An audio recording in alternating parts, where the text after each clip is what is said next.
सोने के पिंजरे में एक तोता कैद था और तोता बोलने वाला था।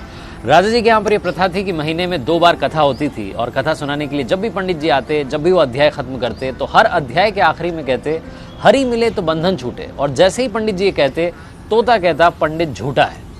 और जैसे ही तोता ये कहता पंडित जी के लिए सिचुएशन अजीब हो जाती, हर बार एम्बैरेसिंग सिचुएशन हो जाती। 2-3 बार तो चल गया, लेकिन पंडित जी को लगा कि तोता मानने वाला नहीं।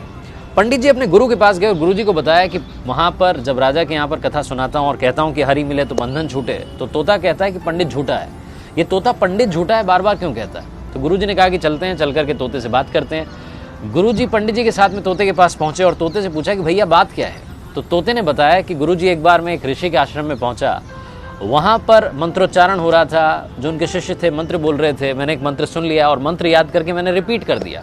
जैसे ही मैंने मंत्र बोला तो ऋषि के शिष्यों ने देखा कि बोलने वाला तोता है। उन्होंने मुझे पकड़ लिया, लोहे के पिंजरे में कैद कर दिया। एक बार ऋषि के आश्रम में उनके एक शिष्य थे, सेठ जी, वो आए। उन्होंने मुझे देखा कि बोलने वाला तोता है, वो अपने साथ में ले गए और ले जा करके मुझे चांदी के पिंजरे में कैद कर दिया। एक बार राजा जी के यहाँ पर दावत थी तो सेठ जी ने सोचा कि क्या गिफ्ट दिया जाए। फिर उन्हें मेरी याद आई, उन्हें लगा कि इससे महंगा कोई गिफ्ट नहीं हो सकता। वो मुझे लेकर के गए और राजा को भेंट कर दिया। रानी को मैं बड़ा पसंद आया और मुझे सोने के पिंजरे में कैद करवा दिया। कुल मिलाकर के रहा मैं पिंजरे में ही, मेरा पिंजरा नहीं छूटा। तो जब जब मैंने हरि का नाम लिया मेरा बंधन नहीं छूटा। गुरुजी ने तोते को अपने पास बुलाया और उसके कान में एक बात कही। गुरुजी पंडित जी को लेकर के वहाँ से चले गए। अगली सवेरे जब सुबह हुई तो राजा के सेवकों ने देखा कि पिंजरे में तोता मरा हुआ था, उल्टा पड़ा हुआ था।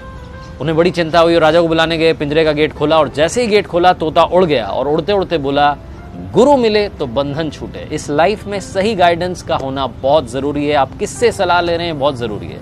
अगर आप गलत आदमी से सलाह लेते रहेंगे तो आप गलत दिशा में बढ़ते जाएंगे और आपका कुछ नहीं हो पाएगा।